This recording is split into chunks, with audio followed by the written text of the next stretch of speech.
Next.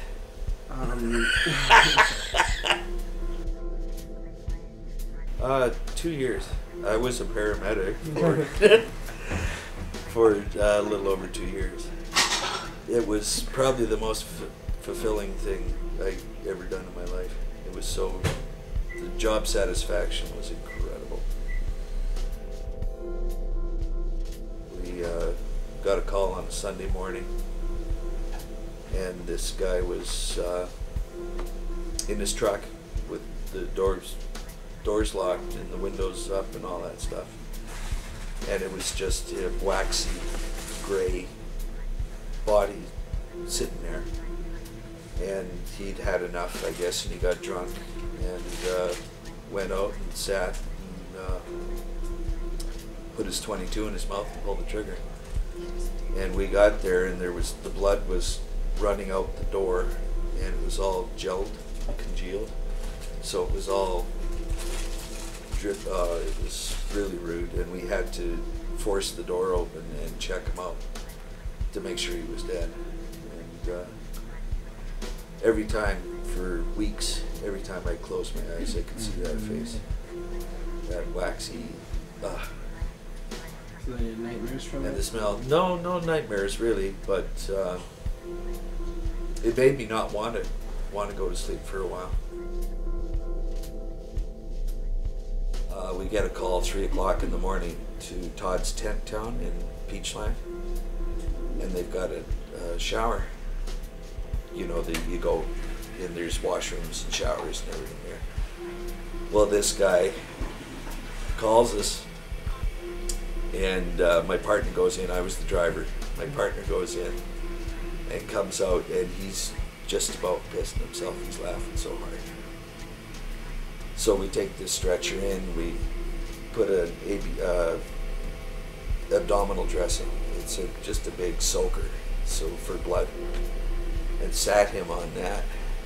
And I didn't know what had happened or anything. And we got to the hospital, and my partner tells the doctor the story. Well, this guy was in the shower, he says. He slipped, kicked over a stool, and landed on it. And it went 6 inches up his asshole. Oh.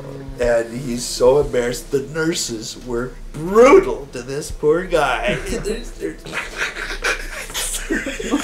you imagine? Wrecked him, damn near killed him. Oh my God. And it was like an old kitchen chair that had the back cut off, and it was square legs. This poor guy. So we were walking around for a week with the sore Yeah, your arsehole's puckered just thinking about it.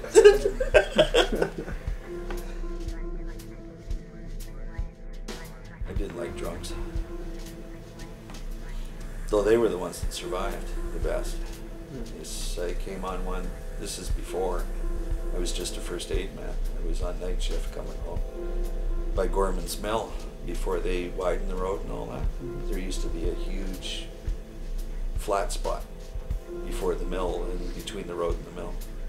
And this guy in this real nice old Chevy Canso put it on its roof, and they were all drunk, and the worst thing was the guy had a cut in his forehead.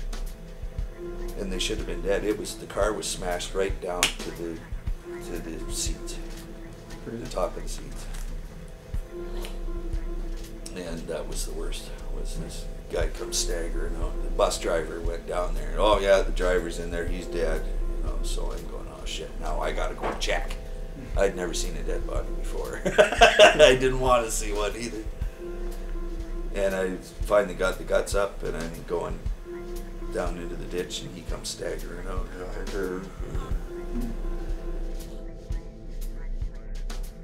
Well, when I get a chance to tell people, I thoroughly enjoy telling them. I was part-time paramedic, so I was still working as a steel fabricator. And I had an accident that wrecked my wrist, and I couldn't get a doctor to sign off to send me back to work because I might drop the patient and hurt my partner in the process and all that sort of stuff, so I had to resign. Retire. Yeah, retire. And that was that was the hardest letter I ever wrote. Was that? Yeah. So then do you still miss it? Oh yeah. Every time you hear a siren, I want to go. I want to go. Well, there's something about going down the wrong side of the highway with your foot to the floor, legally. It's just such a rush where people are getting out of your way, and you're, you know, screaming at them to move and all this sort of stuff. It's a lot of fun. You get hooked on that adrenaline, and that's, oh my goodness, it makes it worth it. So if you could, you'd still be doing it. Oh, most definitely.